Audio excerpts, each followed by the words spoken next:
Good morning, depending on wherever you find yourself in the world today. You're listening to What We Should Have Learned in School. I am coming to you today directly from the road. I'm actually in the middle of a Finnish road trip. My fiance got a job offer here in Finland a couple months ago as the country manager for Under Armour. So we're going around meeting his customers. I'm kind of doing my own thing and really enjoying this little road trip. And so, enough about me and my fiance and what we're up to. Today's episode, I really wanted to use as a way to kind of put a little bit of a bow tie on all the things that we've talked about over the past 2 months. So, over the past 2 months, we've talked about things like the spotlight effect. We've talked about the notion of catharsis and how venting emotions doesn't actually work the way we think that it does. Another episode, we talked about the introspection illusion, which similarly to catharsis is something we believe in strongly, but when we really look with logic and with new research, we find that actually these ideas, these psychological ideas of introspection or catharsis, can sometimes do more harm than good. And so, where does that leave us today? There's been a common thread within the past few episodes. The fact that we're cognitively biased, that our perception is actually not perfect. It's far from perfect.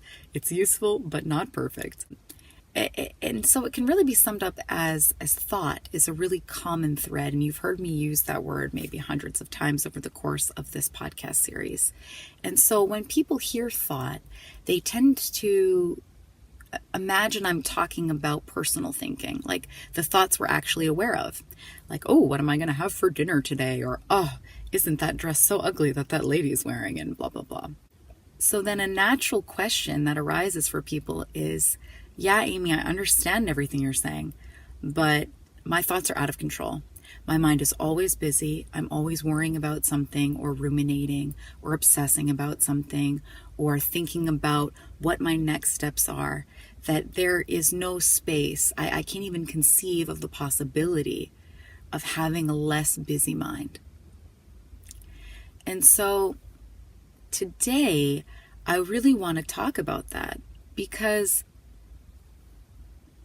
this understanding, this line of inquiry that you've been engaged with me over the course of however long you've been listening to What We Should Have Learned in School, it's really encouraging you to look beyond just the personal ping pong of thoughts. I feel really sexy in this dress one day, and then the next day I feel like I'm a complete hog beast, right? It's that ping pong, and we talked about that last week too. With I think the example of the cake, that one voice in our head that's saying, oh, you want the cake, you deserve it, you work so hard. And then as soon as you eat the cake, why did you eat the cake, right?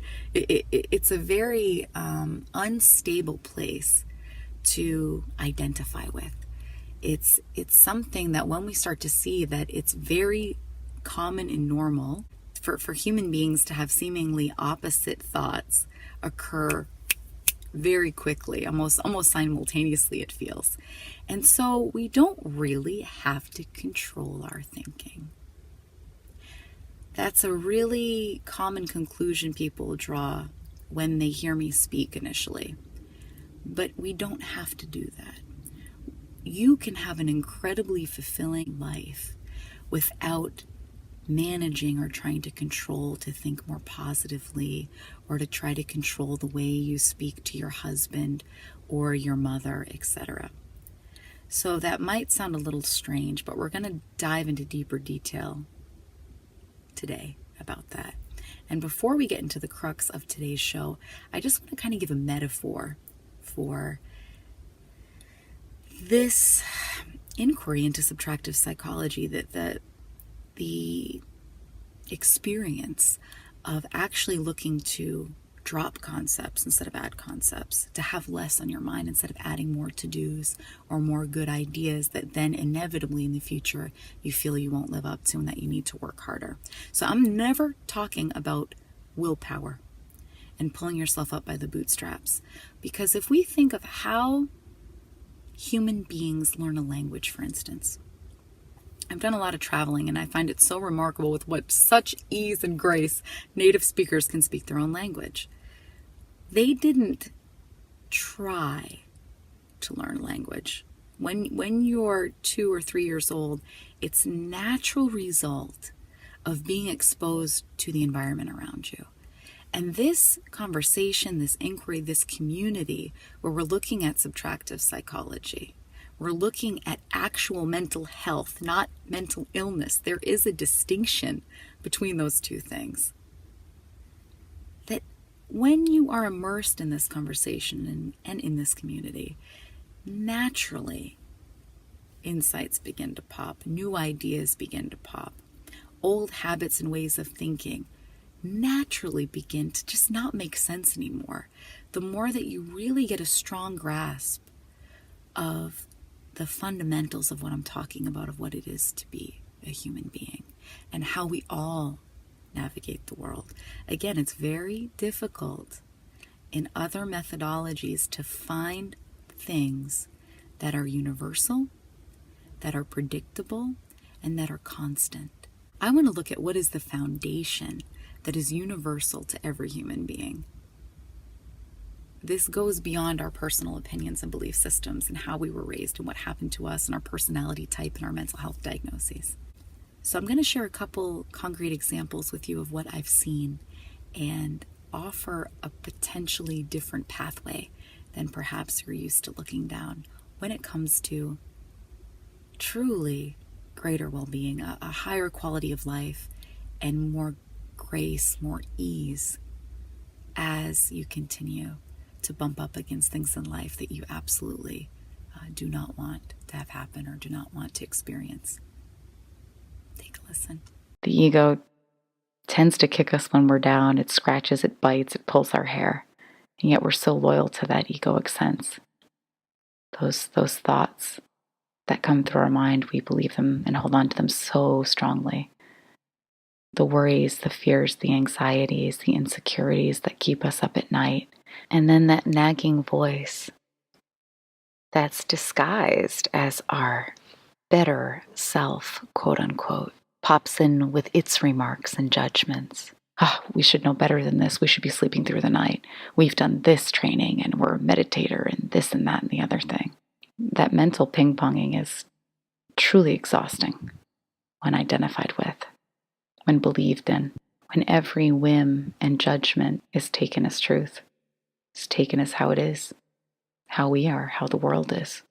Even in things like mental illness forums or depression forums or Facebook groups, it's so interesting to watch ego at work. What I've seen happen often is that someone will post really authentically in the moment that they feel utterly hopeless, they're fed up, they're exhausted. They just don't know what to do anymore. They're contemplating suicide, perhaps. And then, invariably, other people will jump to offer either motivational type responses like, no, you can do this. Or they'll offer up a list of things to do. Like, have you gotten any exercise? How much time do you spend on the internet? Maybe you should do a 7-day fast. Maybe you should try yoga. Have you read this book? Have you done meditation? Have you done this thing or that thing or this thing or that thing? And sometimes what then happens is that the person that is in pain automatically rejects all of those advices. No, I know for a fact that that wouldn't help. Or, oh, I've already tried that. No, that doesn't work. What's less obvious to see, however, is that all of that well-meaning advice and all of that innocent resistance is still playing into the ego's trap. It's still supporting the assumption that something is fundamentally wrong or different with that person who's experiencing pain. So I do invite you that next time someone around you is in pain, to stop for a moment and instead of giving kind of an automatic or first response, to get quiet and see what occurs for you to say. What new wisdom could emerge from you? You see, the ego is not to be trusted. It's not consistent. The plethora of ideas we have about what kind of person we are and how our plight is worse or better than the next guy or gal isn't generally where a lasting sense of health, of well being, of joy, or even where a high quality of living, high caliber of living exists. It doesn't exist in that ping pong match of the ego. When people say the ego is an illusion, they mean that it isn't solid. It isn't made out of anything tangible. The ego is a concept in and of itself, an accumulation of ideas and beliefs we have about ourselves, about others, and about how the world works.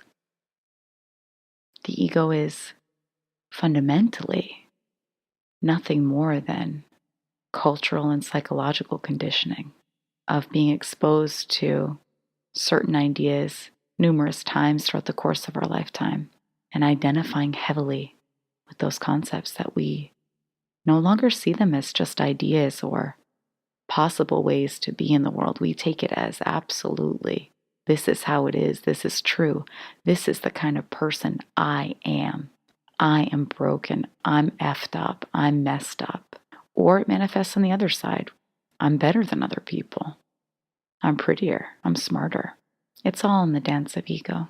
It's all a part of dynamic expression, changing, fleeting, evolving, developing. So the next time that you find yourself in a situation where you're kind of defending your problems, you're kind of in a competition with others of how miserable your life is and how much worse off your circumstances are, or how off and wrong and messed up your biochemistry is, more than the next person. When you jump to defend how alone you feel, how uniquely broken and messed up you believe yourself to be, I invite you to just stop for a moment and dare to question that. Dare to look at yourself not as your ideas of self or your thoughts of who you are and what's wrong with your life, but can you put your attention on what's behind all that, on what a human being actually is at the core? Again, what is a universal definition of a human being? And the more that you catch this in yourself or you observe this in other people, you'll start to realize that this is really common, that people kind of experience this sense of, I kind of want to call it like unworthy specialness, that somehow they are so specially screwed up that there's no hope. I laugh not because the sensation of that is incredibly painful. There's no doubt about that. That's not what I'm kind of finding humorous. What I find humorous is that there's so many millions and millions of people with very similar thinking about how unworthy they are or how they should always work on themselves and strive to be better. They really feel separate, alone, and different. And what I'm kind of proposing is that we're not as different as we believe ourselves to be.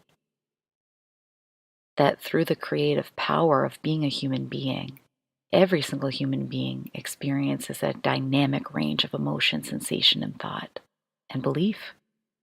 There's a really lovely exercise by a man named Muji, and I'm going to post that in the show notes for today because he's really pointing people to look at what is neutral about being human beings, to look at the fact that every human being is essentially a blank canvas, that we're the canvas, essentially. That's our true nature. That's a more pure definition of what it is to be you, of what it is to be me, rather than identifying who we are as the different colors of paint that get splashed on the canvas.